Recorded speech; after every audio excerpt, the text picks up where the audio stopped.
Good evening. It's Monday, September 18th, at 7 p.m. on the West Coast, and we're talking about the Parliament of the World's Religions, which started in 1893 as an adjunct to the World Fair and became something that went underground and didn't happen for 100 years and then started again in 1993. And that first one, Swami Vivekananda was the person who kind of stole the show. It's been 130 years now. This image was from 5 years ago. And the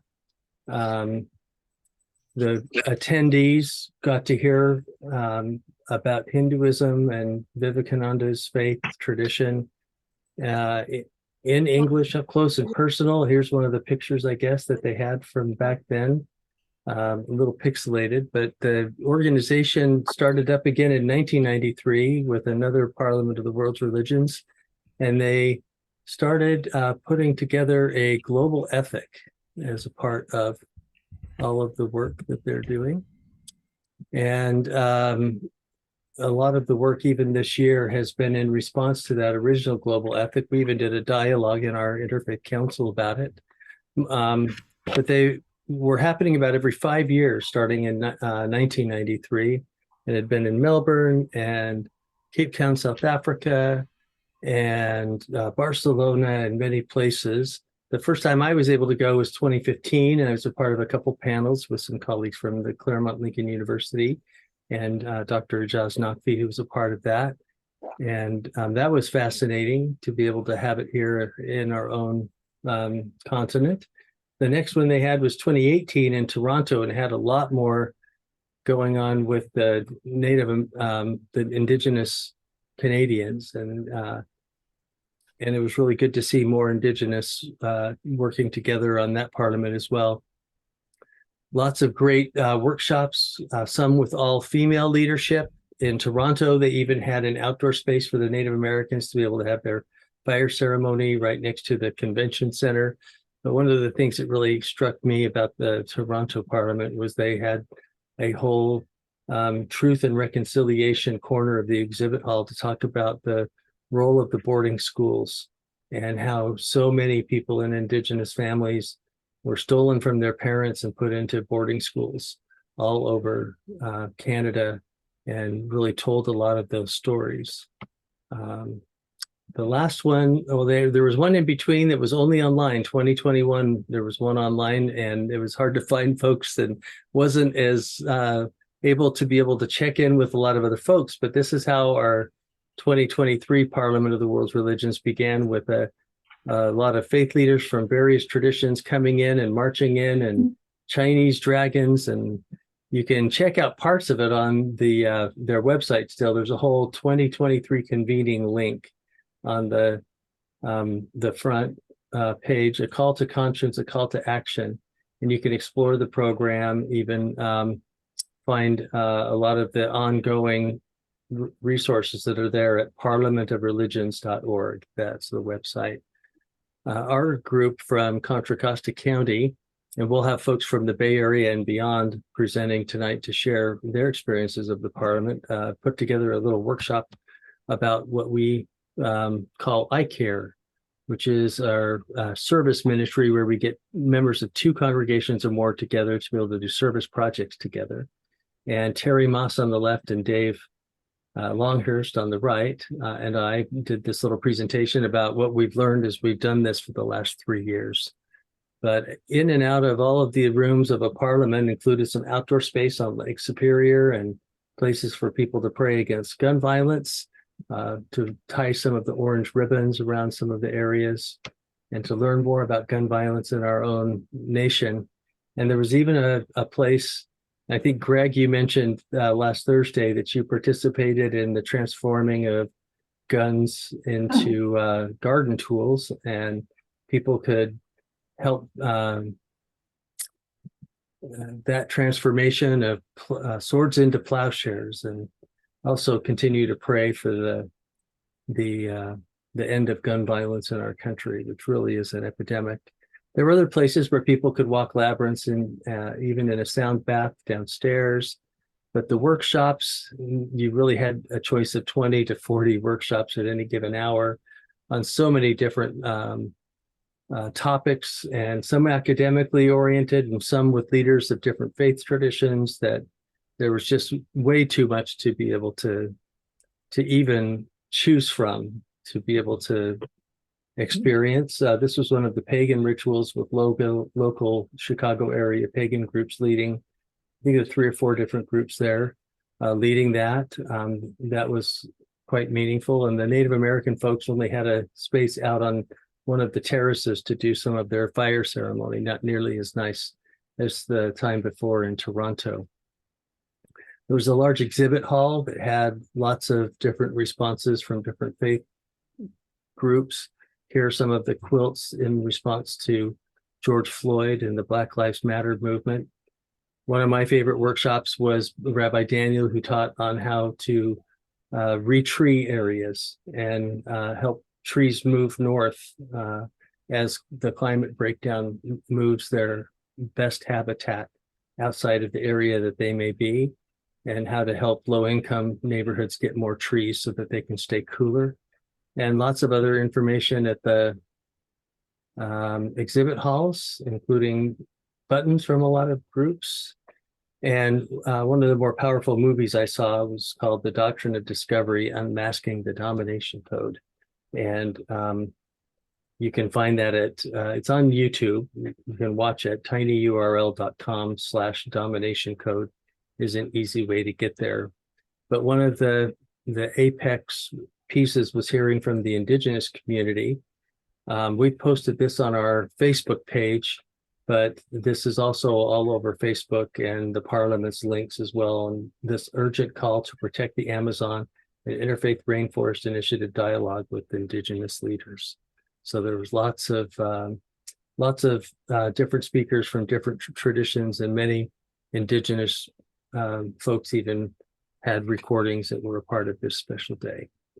So Diane, I have your video up next. Would you like to go now, or would you like to go later? Oh, I could go now. That's fine. Okay, well, tell you what, I'll start the video and then you can just talk over the top of it and it'll go through all of your pictures with the music in the background. And Diane is the co-chair of our I4C. This is the beginning. You walk down this long hallway to get to the Parliament. And it was so wonderful to see all the different religions. That was a beautiful prayer that I want to say for our notebook. In the plenary, they had often wonderful speakers from just different places, from the Baha'i International Community, Indian human rights, there.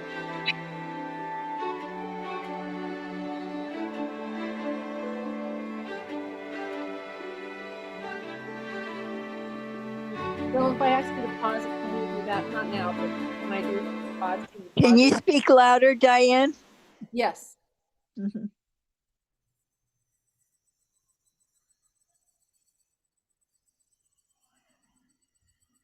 I don't have control over the volume, unfortunately, so I only have it set up at the video.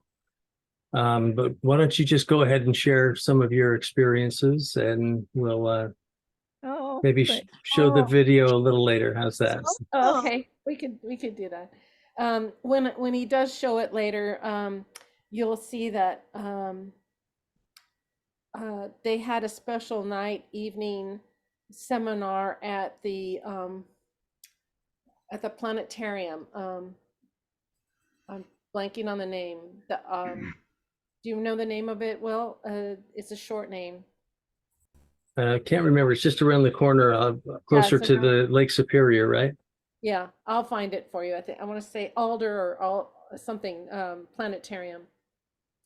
And it was just amazing to see these beautiful pictures of the galaxies and how small we are when it comes to the world. And he said it was explaining how these galaxies are all expanding out almost like a rubber band. And I thought that was a fascinating concept. Wow. for me, that evening was a wonderful evening. I got to speak with one of the astronomers on the way home on the bus, and she just couldn't stop because I asked her, what about sound in space? And she said, there is sound. And I was lucky to see the Keck Observatory in Hawaii, and they did, it reminded me that sound is very low, and it's a very wide vibrato, so it's so deep you can't always hear it, but there is sound in space. And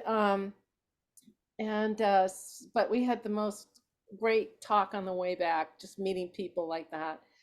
And then the other, from so vast of the skies and a planetarium to a seminar on epigenomes. And an epigenome, the term epigenome is derived from the Greek word epi, which literally means above the genome.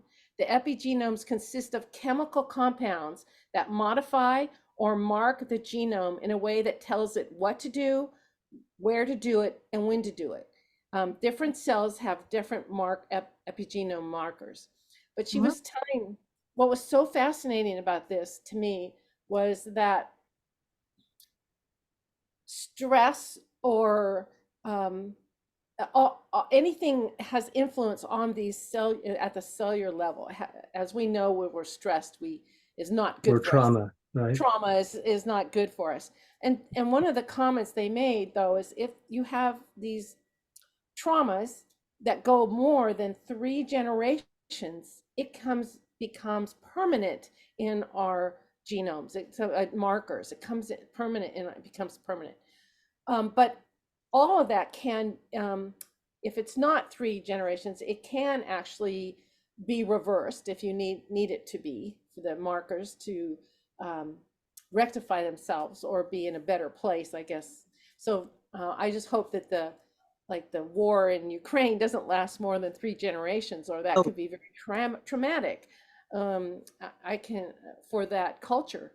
And even this stress of being, I brought up this, they didn't want me to bring this up per se, but I said, well, what about Blacks being slaves for so long in America? Right. Look at that. And to me, my mom was a nurse, and she said Blacks always had, the culture had higher diabetes. And I was wondering if it was from these changes in the epigenomes. And Will, do you remember why they said anything about that?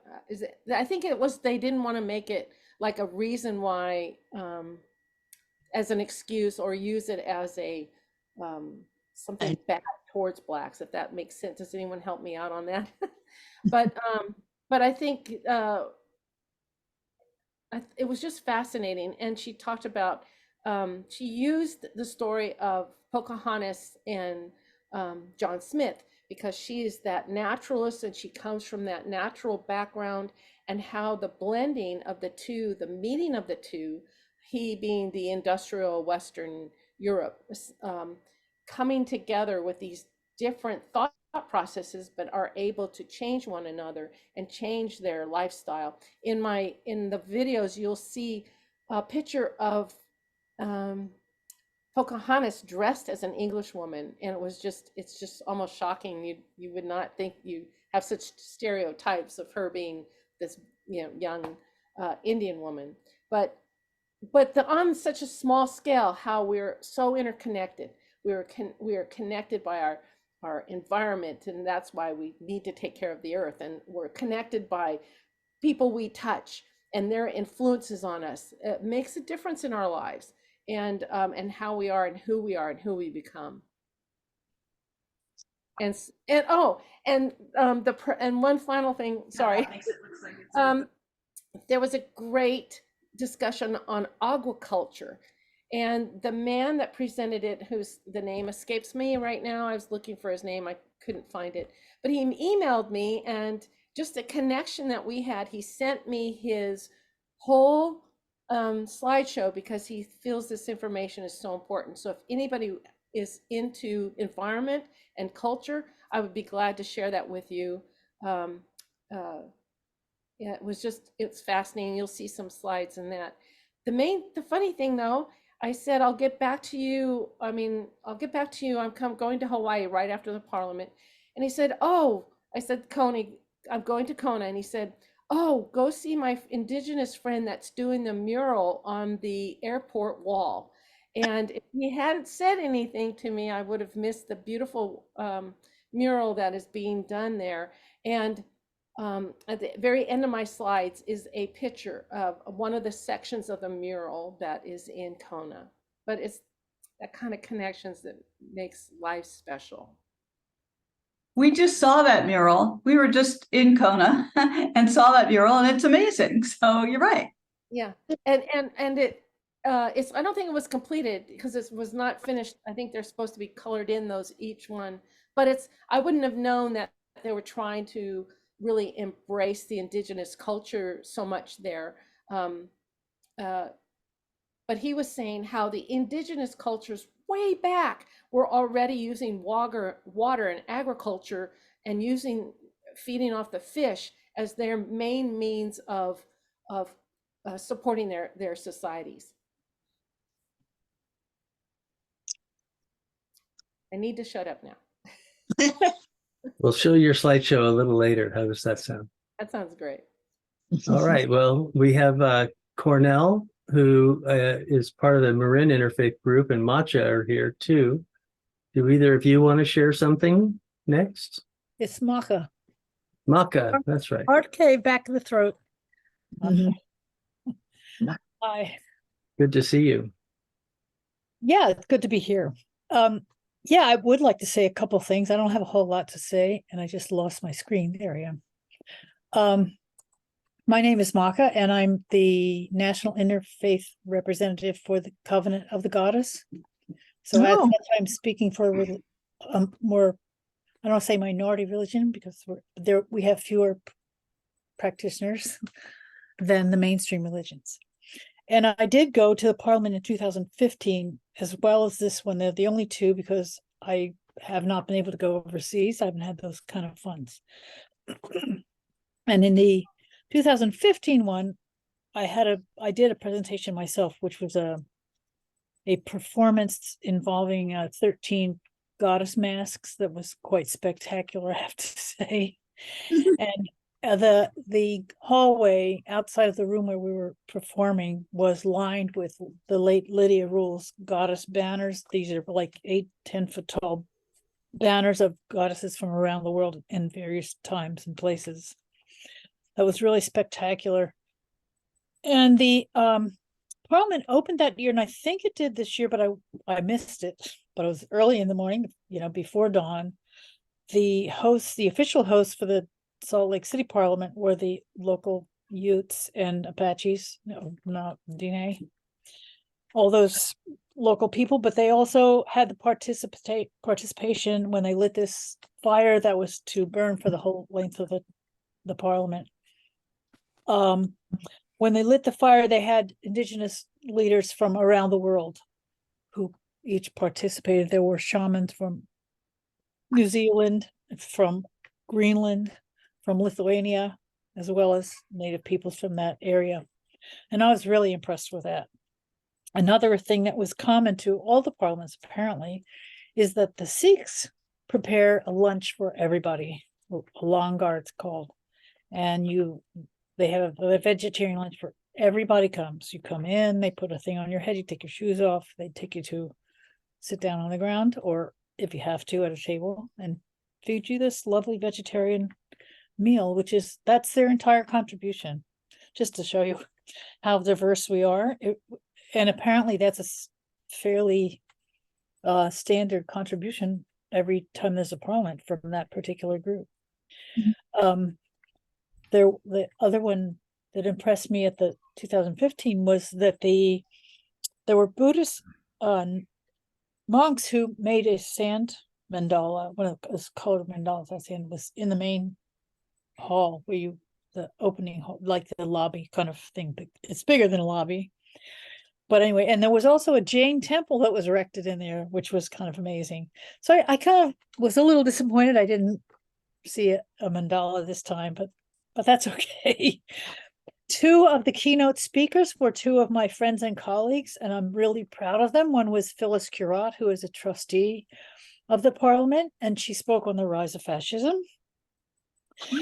And the other one was a Dr. Gus DeZerga, who's a pagan from Taos. Currently, he's in Taos. He used to live here, and he spoke about this pretty much the same topic: the rise of fascism, rise of authoritarianism, which are pretty important topics right now and affect all of us. Doesn't matter what our religion is. So there was I'm always interested in the doctrine of discovering too. I could say a lot more, but I don't want to take a lot of time because there's a lot of us to report, but there wasn't very much of a presence from Marin that I was aware of. There is one other person here today that I know who was with the Marin contingent. So I won't take up a lot more time, but I'm easy to reach. My name is Macha Nightmare. I'm at machanightmare.com, and happy to talk to anybody more because I do a lot of interfaith work around the country and locally. So thanks for this opportunity. And Macha spelled M-A-C-H-A, That's right. nightmare.com. Last name is Nightmare. Yes, I have to live with it. machanightmare.com. And by the way, just as an interruption, I bring greetings from a mutual friend, Rich Wandel, to Tom Bonacci. Beautiful. You know, Cornell? Yeah. Well, I'm a Presbyterian pastor, and I've been retired for about 7 years. And I do remember Macha from back in the day. Oh. At the Meridian Interfaith Council. Wow. And actually, I've been part of the Interfaith Council in Marin from the time it began, really, when I was at seminary in the early 80s. Anyway, on and off, I've been a pastor in New York and Florida and the great state of Florida. And by the way, I'm sorry about this black blob behind me. It's actually my TV. And I don't normally meet in this room, but I kind of got away from everybody, everybody else, and locked the door in my bedroom. So, so that's what I get. It's kind of like quite surprising. So it was just an unbelievably amazing experience. The Parliament of the world's religions. This is the first time I went. I met people who've actually been to it about 7 times or so, and sort of like Parliament groupies, and it was just okay. So there were 7,000 people there from 95 countries, from over 210 religions or consciousnesses or whatever you want to call it, or traditions, and the theme of the conference was a call to conscience, defending freedom and human rights. So you got this many people from all over the world, from all these religions, just enjoying each other's company, the so-called interreligious harmony they talk about, not so much unity, but interreligious harmony, where we still, maintain the depths of our own backgrounds and traditions and philosophies, but come together to be harmoniously together and focus around this theme, which was a very timely theme for the day. And when you arrived, you picked up this program book, which is like an inch thick. It's like totally overwhelming. And when Will spoke about labyrinths, I thought on the last day, Friday, I would walk the labyrinth to kind of do a little bit of reflection on what I was doing. And so it was Judith Tripp was leading it, and she did a few introductory stuff, and then you stood at the entrance of the labyrinth, and one of her associates whispered in your ear, and the word was remember. And I spoke to her afterwards about it. I said, did you give everybody a special word, or did everybody get the word remember? And she said, everybody got it. And I walked through that labyrinth, and I tell you what, I was in a brain fog. I couldn't remember one thing I did during that week. I was so saturated, and So anyway, but that was kind of very, so it shows you I mean, there were sessions and panels and workshops and religious observances, and as Will said, more than you could even handle. I spent every night trying to figure out what I was going to do the next day, both in planning and then serendipity. And I also realized, besides all these incredible sessions, etc., and tracks and symposia and you name it, half of the joy of being there was the people, meeting all these people and engaging with all these people. And I mean, it was like, that was half of the whole experience. And I met some amazing people. And I had my, the doors of my perception were cleansed, you know, and I just saw new vistas and had new visions. It was so amazing. So anyway, but I do want to share one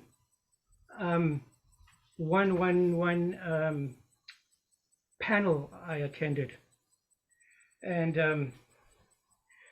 I want to start out actually, Macha, with a quote by Phyllis Curott, who's a Wiccan priestess, one of the first apparently in the United States. Not really. Not really.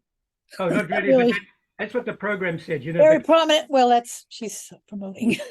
okay, but still.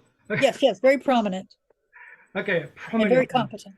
Okay, so anyway, so she states rather bluntly on the Parliament's website a concern, an existential concern. She said, "Today we are all standing at a pivotal moment where history seeks to repeat itself. It is a moment of urgency. An existential global scourge has returned. It is a stark reality that transcends borders, cultures, and faiths, a reality that demands our collective action and moral courage. As people of faith and spirit, we have a singular responsibility. Here is the truth we must all confront and change. Despots are misappropriating religions to justify the unjustifiable.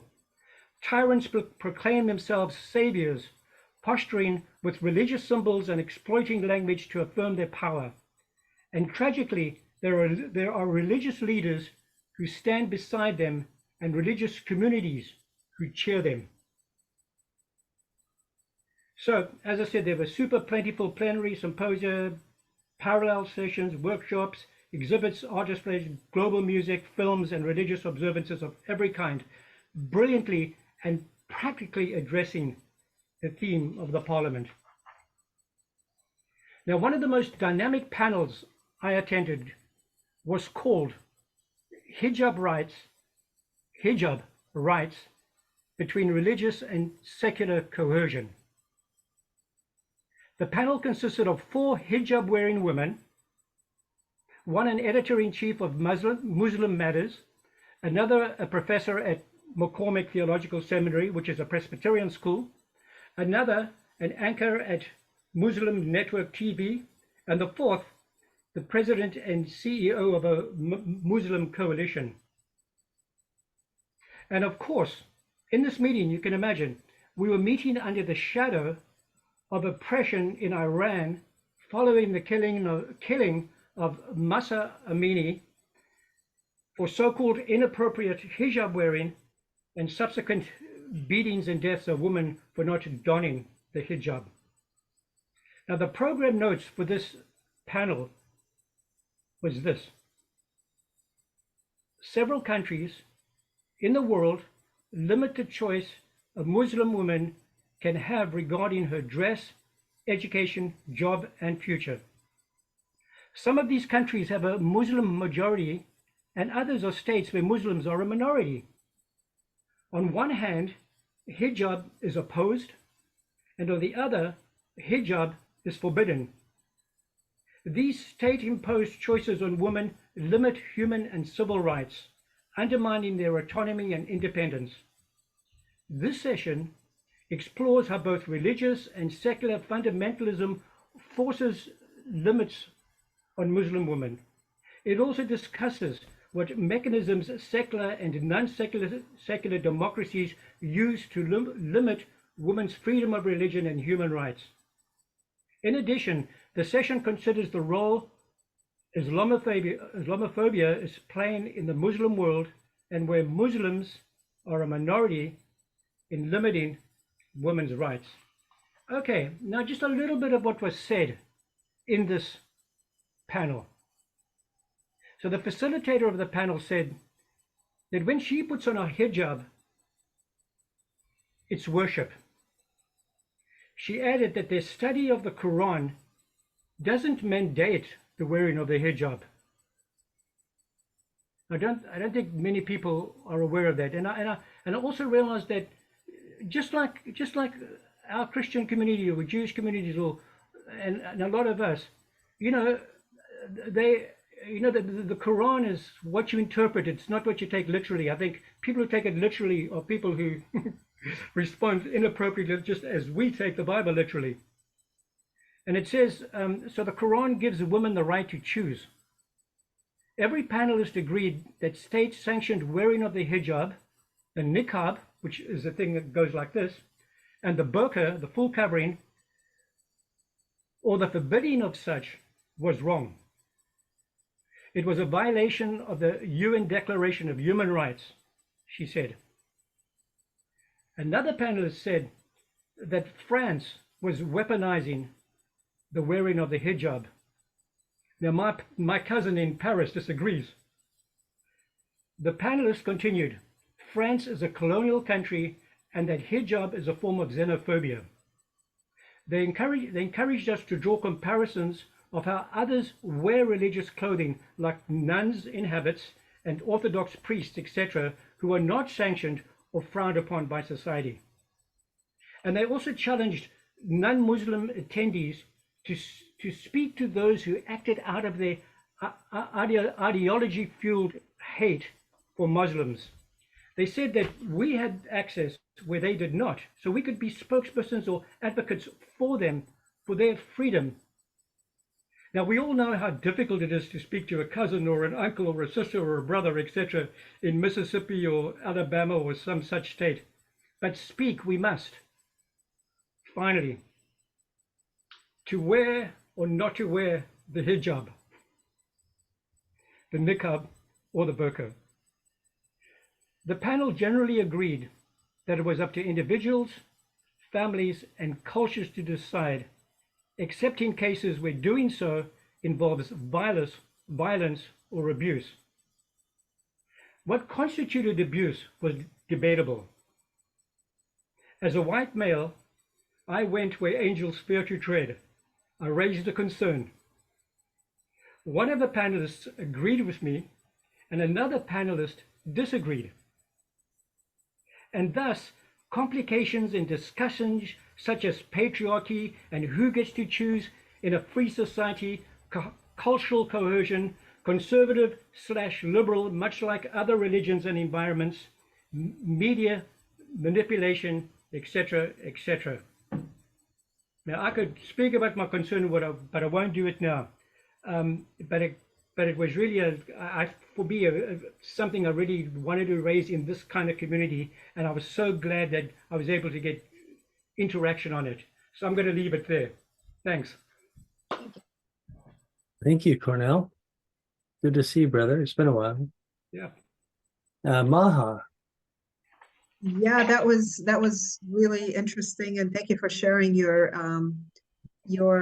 reflections and experiences with that panel. It sounded fascinating. I wish I had gone myself, and I think that I don't disagree with anything. It's a very complicated issue.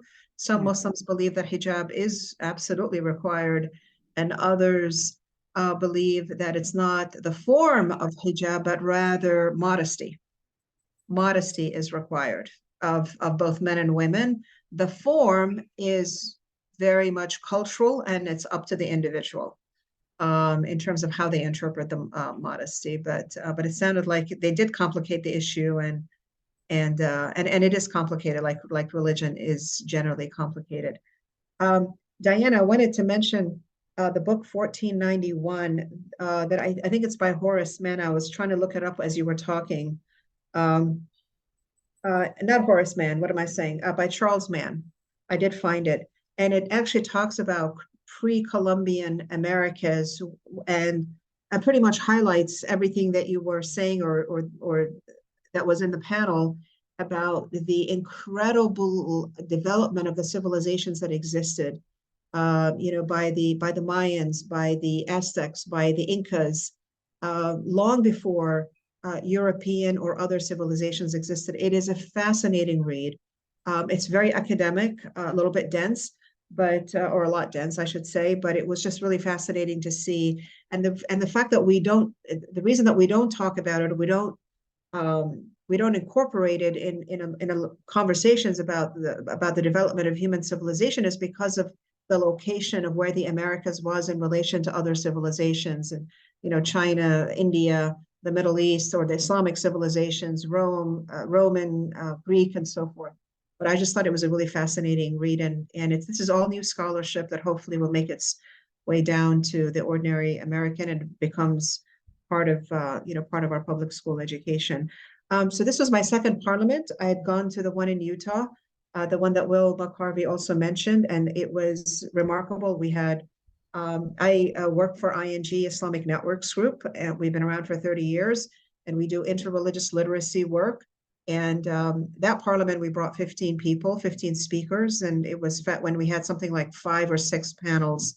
And that parliament, I don't know why, it just felt a lot richer and a lot. I was able to grasp learnings from that, as opposed to this one that I went to, and I think it's because this one we lost 2 people that were supposed to come with us to COVID, and there was a bit of a concern over COVID, and I was running around trying to sort of prepare for the panels. I ended up being both a speaker and a facilitator, and some of our speakers, of course, Diane and Bob Frankel, that hopefully they'll talk and say something about their experience. They're 2 of our speakers, Jewish and Christian, and we had 3 panels, and they were amazing. One was on religious perspectives on human rights. Another was on hosting interfaith panels, countering bigotry through interfaith alliances, and those were incredibly well attended and well received, I think, by the audience. We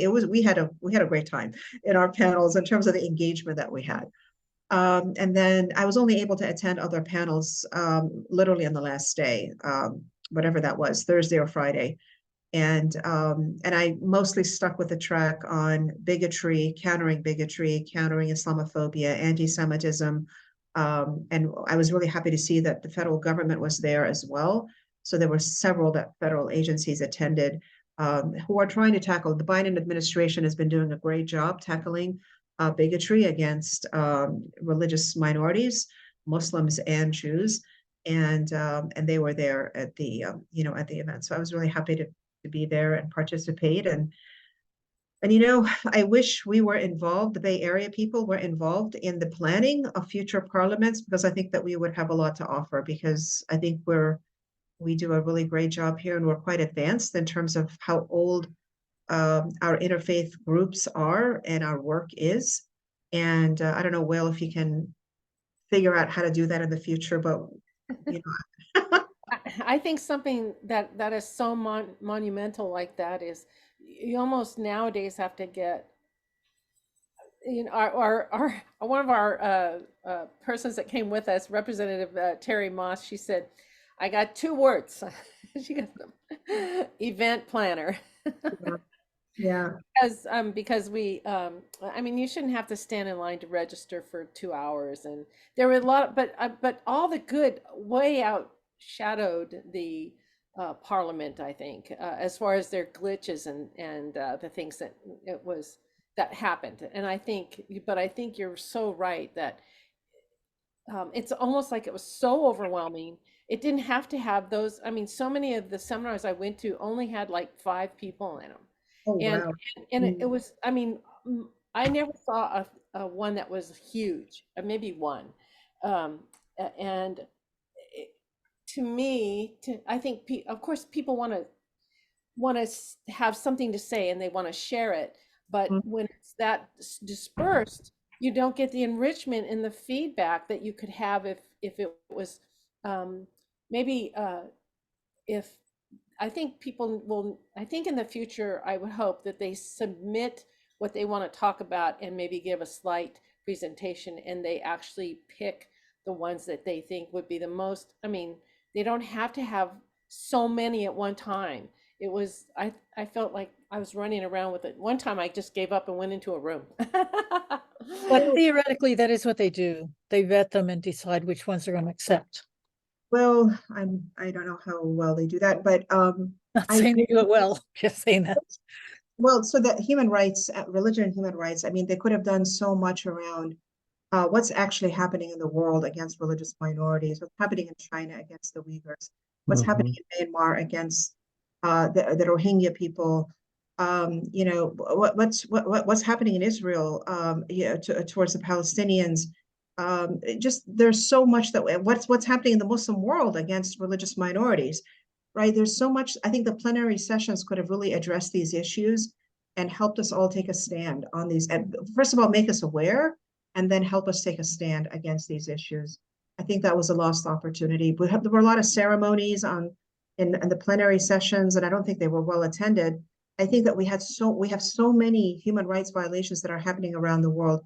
They could have really taken advantage of that and presented them in the plenary session. I would have liked to have seen that. I think you would have had a lot of people attend those. So They did, I think, schedule some workshops at the same time as some of the plenaries, and I know that that was very disheartening for the Indigenous community. And Chief Philip Scott, who is a friend of our council and has done some work and teaching in my own congregation, mentioned that it was very deflating for so many of the folks that had done so much work to hear from those from the rainforest itself.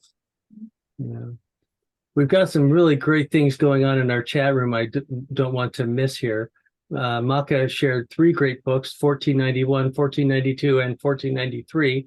The first and the last are written by the same author. Eric Eldritch shared, please do explore the Parliament and share the work of the Parliament of the World's Religions at their website, parliamentofreligions.org. I shared that our Bay Area, we partnered with you and ING as well as JCRC and the Chinatown Development Corporation on putting out 3 public service announcements addressing anti-Asian hate, anti-Semitism, and Islamophobia. And there's a link to those that our Bay Area Interfaith Leadership Council is a new cooperation circle with URI to do work on behalf of all of our Bay Area Interfaith Councils, and those PSAs are coming out.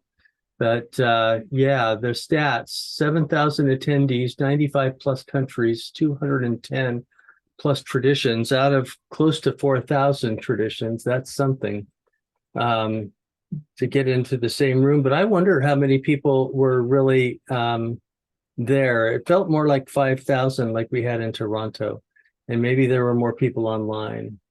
But lots of different topics: climate change, global ethic, Indigenous people, the next generation, peace and justice, women's dignity, lots of different awards. Joe Carson mentioned the women's events in the red tent room were often standing room only. And Diane Frankel wrote a blog about her experience, and I shared a link in the chat room about our last newsletter included a response from Greg Kremenliev, who we'll hear from later, and Terry Moss. Diane Frankels, did you guys want to share anything? Macha mentioned you were a part of some of her workshops. Why don't you introduce us? Well, so I'm Diane Frankel. This is Bob Frankel. I'm Bob Frankel. We were brand new to the Parliament of World Religions, and we want to thank Macha for having ING invite us to come as speakers. We were delighted to participate, and really in awe, I think, of all of the experiences that have already been described. We particularly thought that the theme this year of call to conscience, human rights, and defending human rights and religious freedom was an amazing call to action. And I think with regard to the space itself, one of the reasons it could easily have been as many people as they said, but we didn't know, Will, is because of that building. we just, kept wandering around, wondering where all the people were. But then you'd go into a meeting and you'd see, maybe even 100 or 200 people, but you wouldn't have known that they were there, right? So I think from a facility standpoint, it didn't really create that same sense of togetherness. But I think for me, and what I write about in my blog is that the amazing joy and the curiosity and openness of everyone we met and all of the speakers, just the sense of affirming the dignity of every human being, and the fact that we were all there enjoying each other and acknowledging our diversity and reveling in that, and also learning from each other. And I just thought to have a week of that with, was it 7,000 people? 7,000. Was just so, what a privilege to be in that group for a week and to enjoy all that. And in the plenary sessions, a criticism I have, and if anybody does get onto that planning lesson, is we couldn't, yes, the acoustics in the plenary were incredibly atrocious. But what I was going to say about the plenary sessions, in addition to that, was we could never find a list of times and who is going to be speaking. So to us, it was a complete crapshoot as to when you walked in and who you might see. But I was lucky enough, Bob and I went in to see, just as a woman named Jen Butler was speaking, and she read the poem from the German pastor about first they came for the socialists, and then it ends, and then there was no one left to speak for me, which I won't read the whole poem, it's in my blog, but it was really a reason why we are all gathered together trying to think about ways to encourage both acceptance and tolerance and learning from each other, but also just to combat fascism and all manner of attacks on people of all these different religions. It was very moving, I think, to be in a group that believed in that. We actually had a different experience with our panels, because in the sense of going around to other panels, because we have a nonprofit that's devoted to interfaith dialogue. And so we spent our entire time on the interfaith track. And we were still running around like crazy people. We had to split ourselves into two different people going to two different panels every single hour that we weren't with Macha speaking. We were booked trying to go to these different panels. But it was so every panel I learned something. I was particularly moved by, there was a wonderful panel by the several Muslim leaders, an imam, a mufti, professor of religious studies, very well credentialed and very obviously leaders in their fields, all speaking passionately about the Muslim view for pluralism. And it just made us really happy because we knew that, but it was great to hear these leaders speaking about it the same way we know Macha feels about it. So that was great. What else? Yeah, so in case you don't know who we are, so our nonprofit is called Building Bridges Together, and you can find us, just Google Building Bridges Together, and you'll find us. We've been doing interfaith work for 10 years. And for us, it was wonderful to be with so many other people who are so passionate about interfaith. It's the work that we've devoted ourselves to in our retirement. I think we're working harder in retirement than we ever worked when we were employed.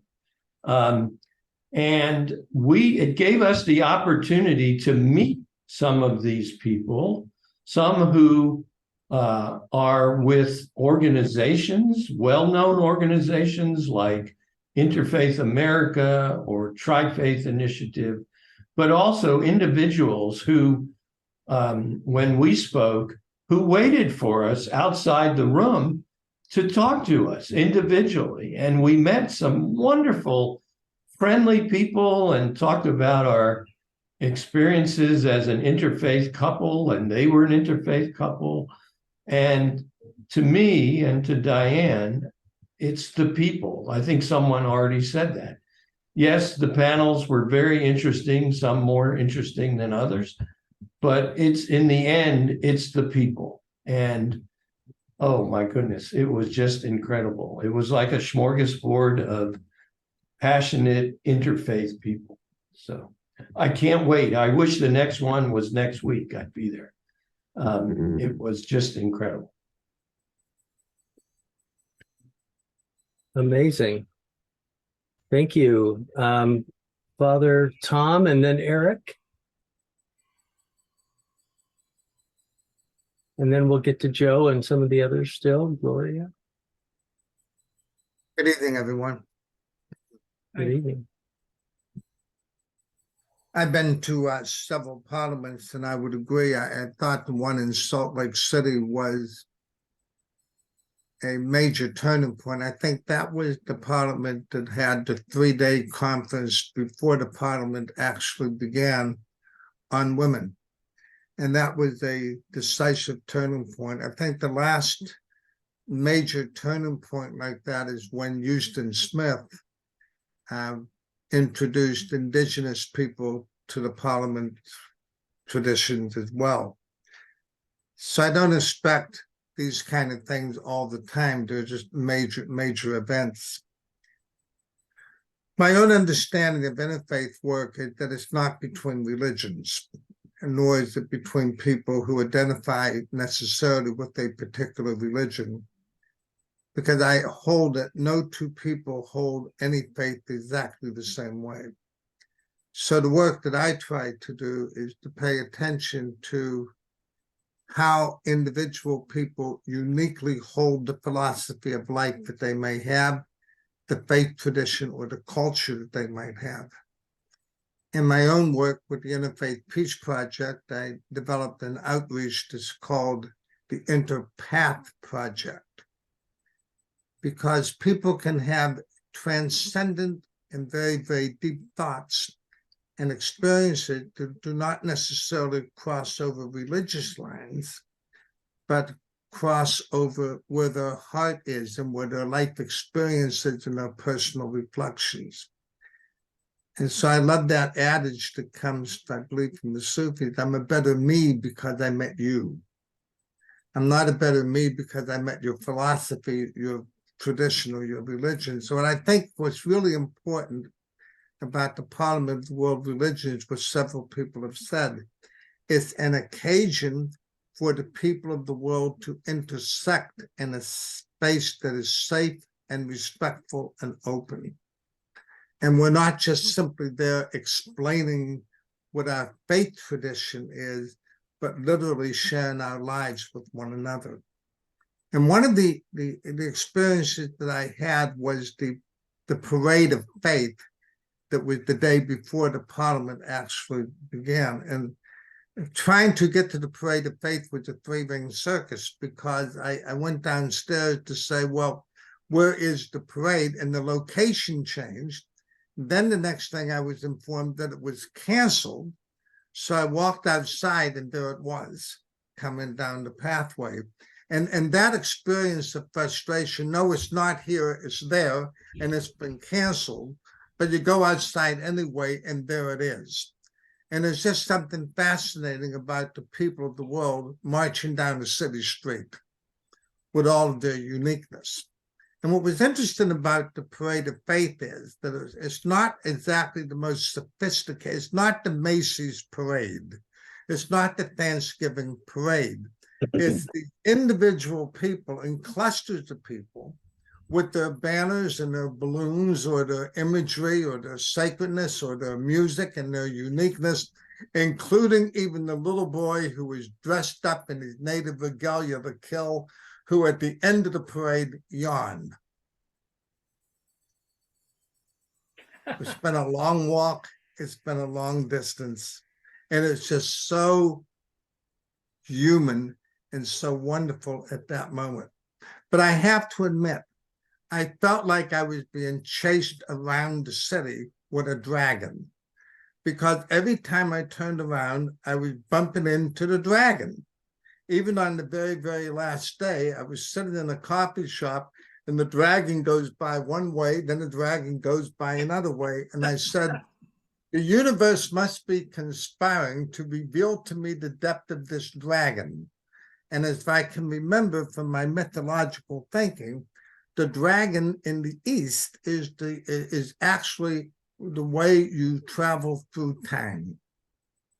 And I thought for a moment, the blessedness of the dragon experience is bringing the future to the moment. To me, what is spectacular about events like the Parliament is what we hope the world might one day become, is what the world actually became in the nanoseconds, the hours, and the days of the Parliament itself.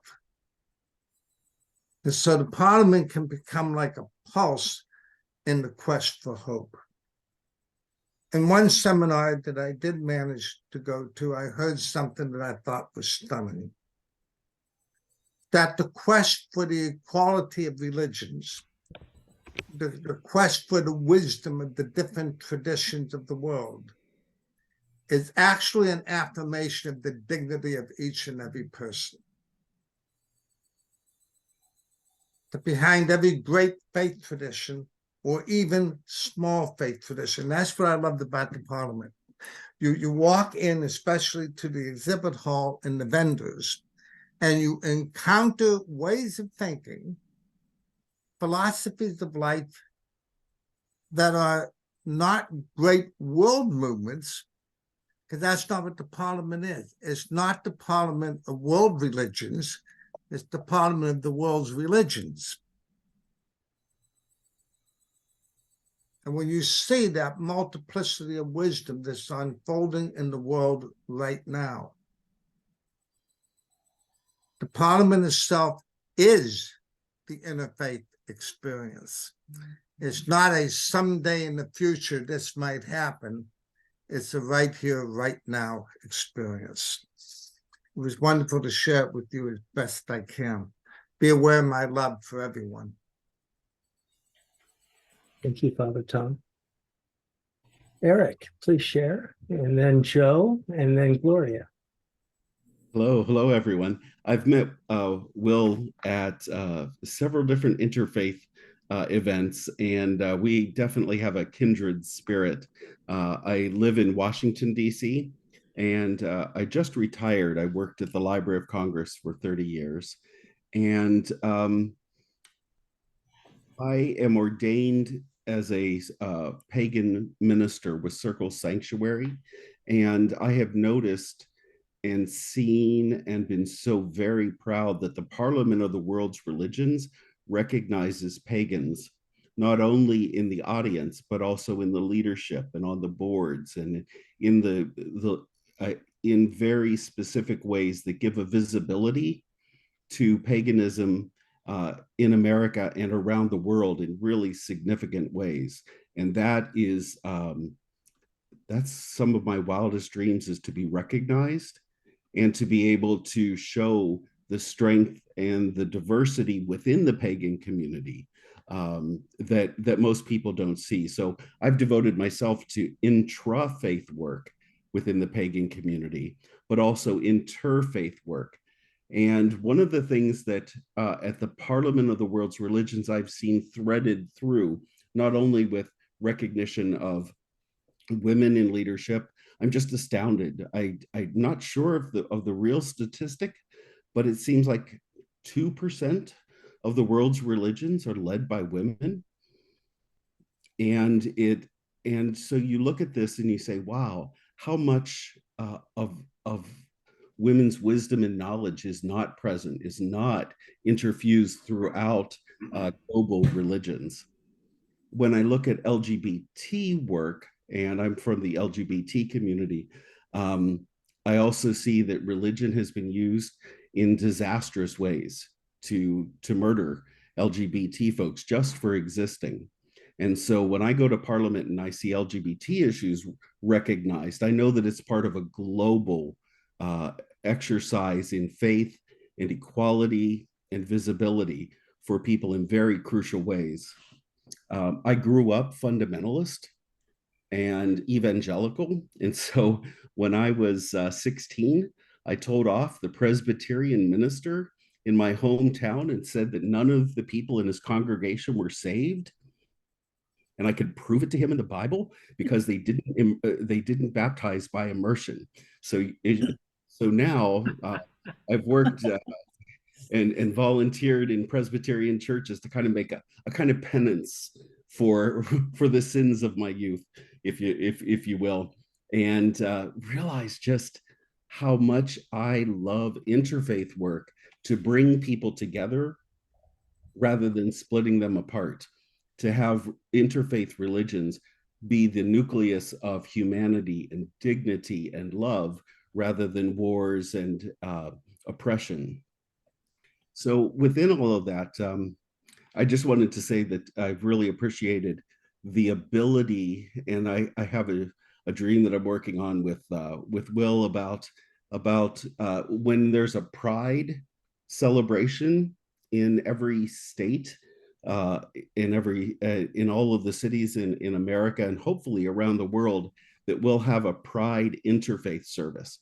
In Washington, D.C., we've had an interfaith service for 42 years. And that it got started because of the HIV quilt, the Names Project quilt. And so I see that there's so much real hope when you get together with things like Parliament of the World's Religions. And I put the link in the chat there, and I hope that you'll all spend some time at the website. And, you know, it takes, what, 3 years to 5 years before the next Parliament?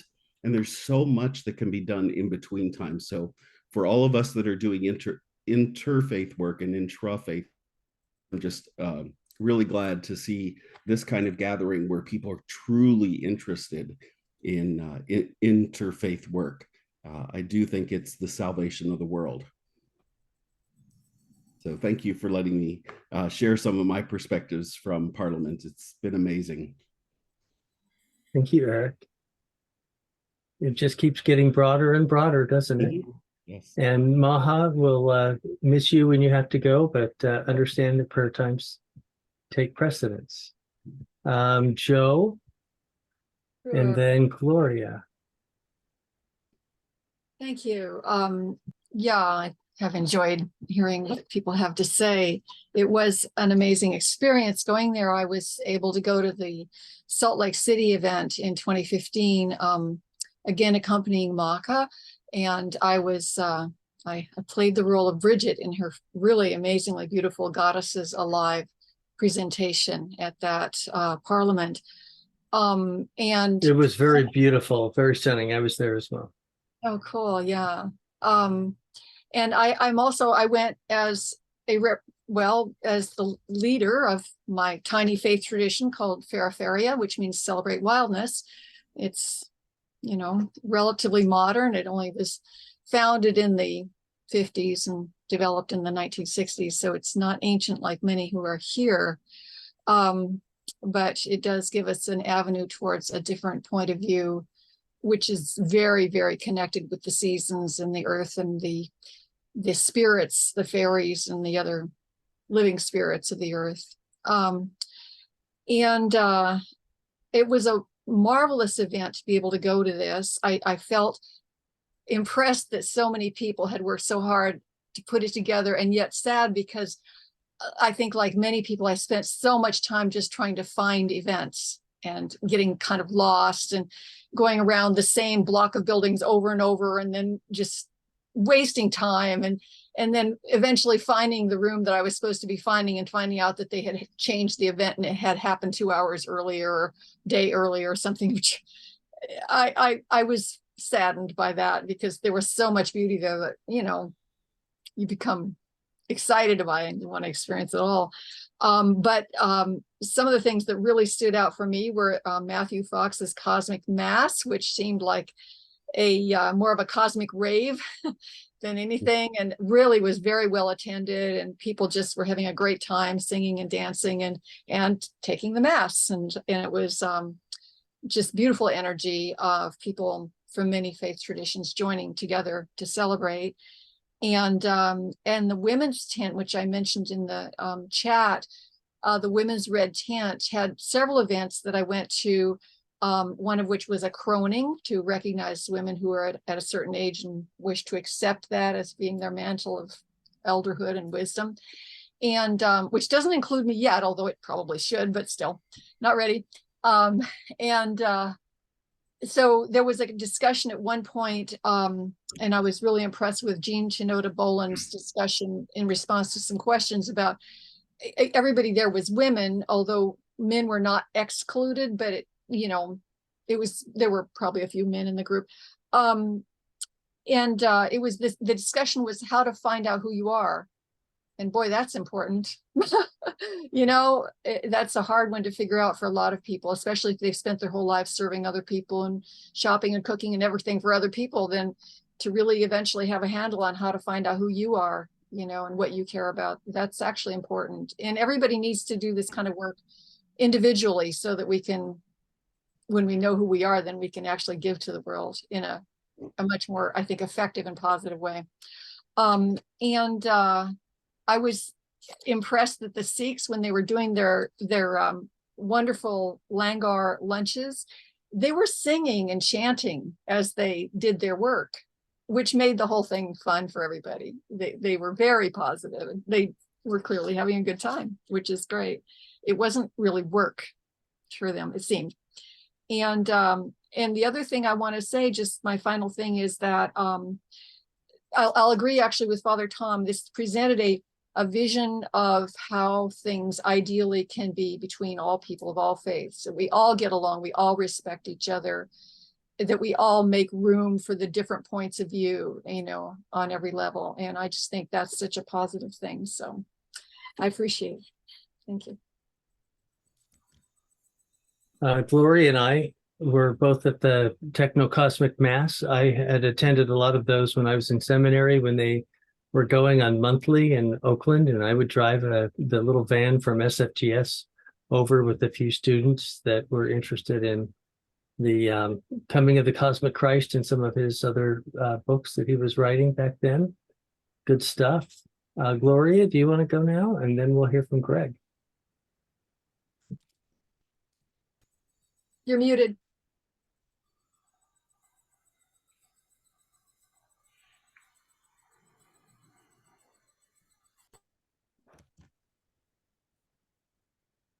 Hi, I'm part of the Interfaith Council in Rossmore, and I went, this was my first Parliament, although I've heard about it for years and was always wanting to go.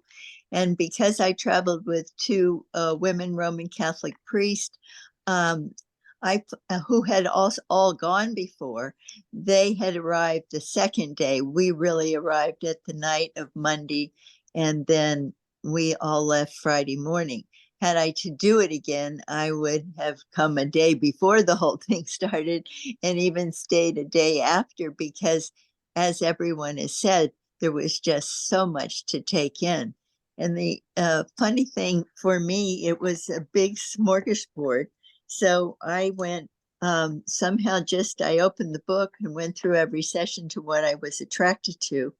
And I went from the Tuesday where I registered, waited in line, got my book, and then went from the August 15th is a day of a holy day of obligation in the Catholic Church years ago. And so the Catholics which is my root.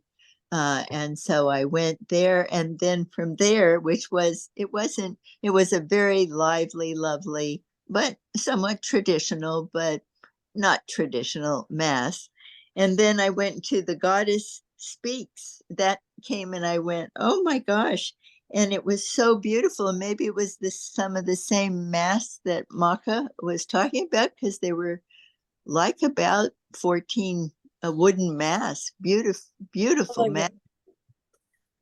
the masks that I was talking about were goddesses from around the world. They were leather. They made with leather. They're pretty amazing.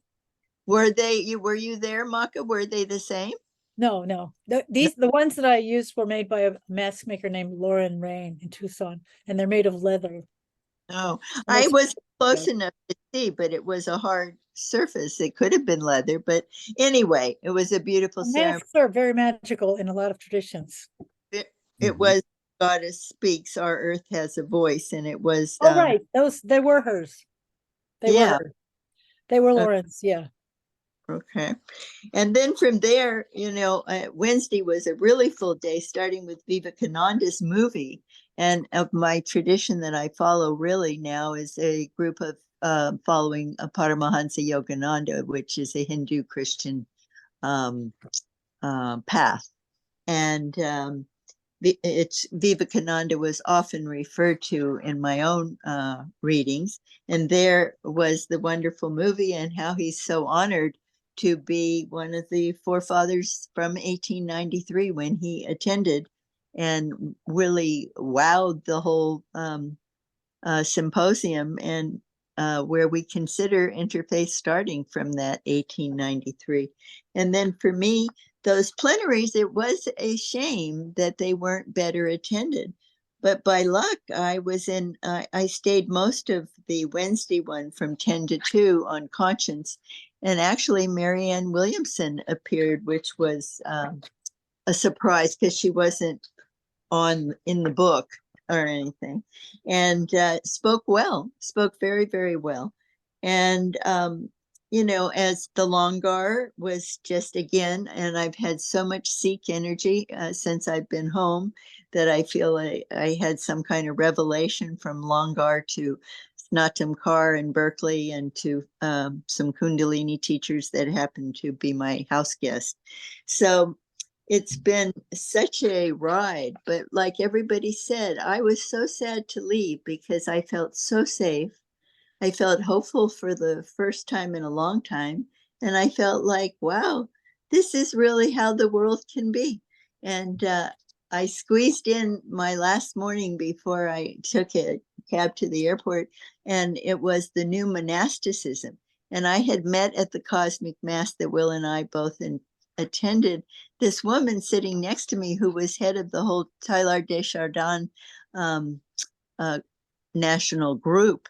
And she told me she was speaking the next day. So I managed to get there. And Tylar Desjardins and the Phenomenon of Man was one of my real prizes of my library and also the past. So to meet someone out of nowhere, and that, just at the Cosmic Mass, it was really awesome.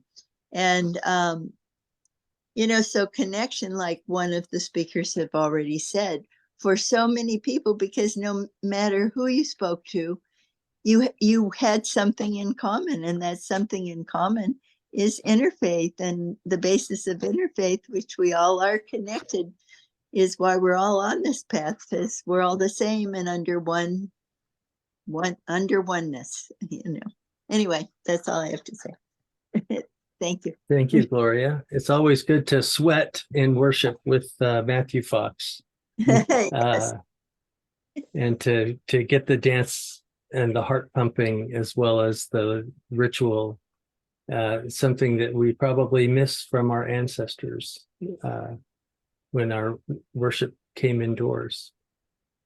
Yeah, it was very big. Yeah, with multiple movements. Yeah. Eric's right. The plenary sessions are recorded, and you can find them online at theparliamentofreligions.org. And so if you want to see any of those plenaries, you can join there. Greg Kremenliev, a member of our board at the Interfaith Council of Contra Costa County, is probably our last one to take a turn in sharing, unless you had anything else you wanted to share, Channing or Elizabeth. But Greg, go ahead, and then we'll see.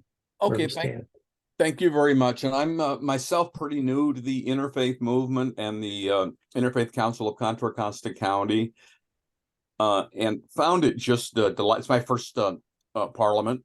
Found it just delightful and exciting, but like everyone else, a little frustrating because of the poor organization. It was as if there was untapped energy, and you had this power and this beauty and these connections, and yet, logistically it was actually a nightmare. But we looked beyond it, and I took Will's advice to heart. He said on at least one faith tradition that you knew nothing about.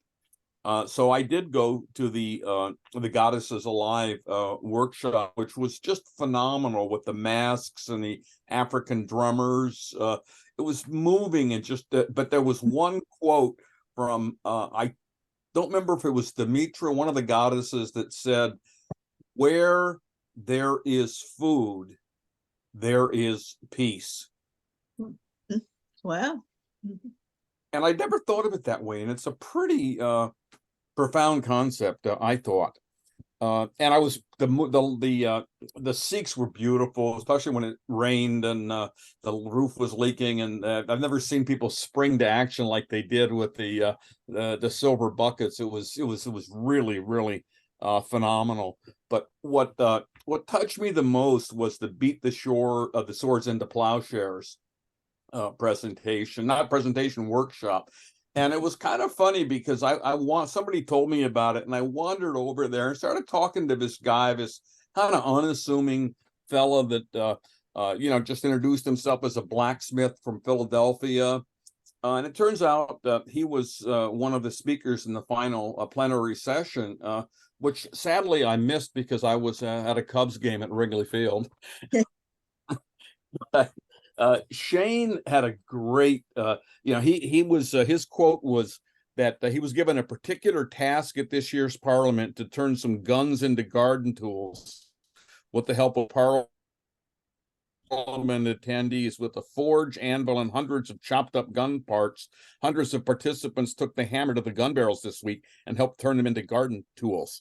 And it got pretty emotional. He described some folks who had, I think one particular woman who lost a son to gun violence, I believe, and she just banged away at that end, just banged away and banged away. And there's something really mystical, I think, about seeing the anvil. And I had the pleasure of watching the barrel of a gun be. I got to bang it into become some kind of a garden tool or jewelry.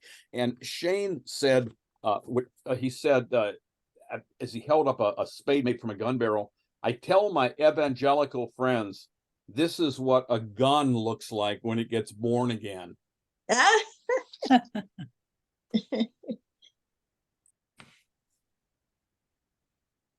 Beautiful. So Channing and Elizabeth, I think you're the only ones that haven't shared anything yet, and we'd love to hear from you. If even a response to what you've heard tonight would be good evening. Thank you. Good evening. I'm Elizabeth Urey, and I termed off. I was 6.5 years on the Marine Interfaith Board, and I just termed off a few months ago.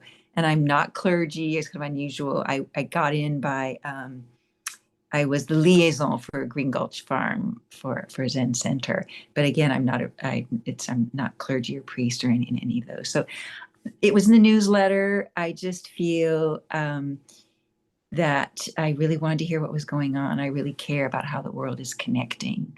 And so I just so appreciate that whoever went, and that I got to hear that. And I'm particularly appreciating the alarm call about fascism. I really appreciate that. And I hope that is something that we can make a difference about.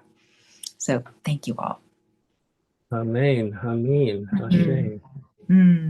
We have a lot of work to do to address fascism. Thank you. Reverend Channing? Yes. Well, I'm probably the only one who did not attend. And I'm so sad that I didn't attend, but so many people that I know went. And I just want to say, to have this experience of an international interfaith experience is the most important thing of all. You know, we can have our own little interfaith communities in our local areas, but to go into the large world where there are 210 religions, and let me see, what did I take notes? Let's see, 210 religions, 7,000 people attending, 95 countries. So to me, this is an opportunity to really begin to extend the work that we're doing locally, and to understand the possibility, as Father Tom said, this is the way the world is. This is the way the world looks. So I just want to say I'm very inspired by what everybody has said tonight. And I'm on the Interfaith Council of Rossmore, and we're doing, you know, wonderful work there, but we have a long way to go. And we're really inspired by the Interfaith Council of Contra Costa County and all the work that you're doing. Thank you. Thank you. So should we watch the video of the slideshow that Diane put together to say goodbye, or to until next time? Yes.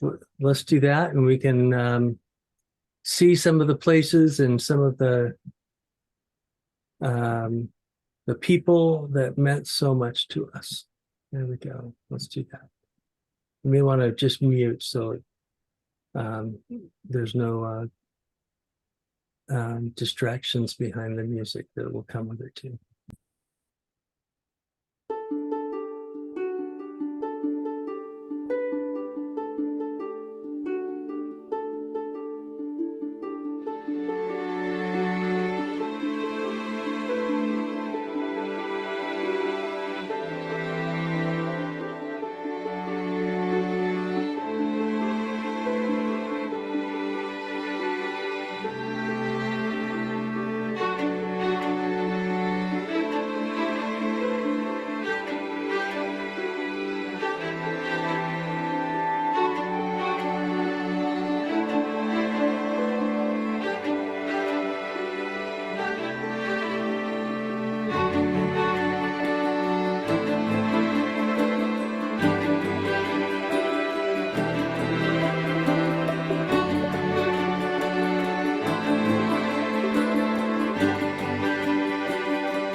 That must be the mural in Kona.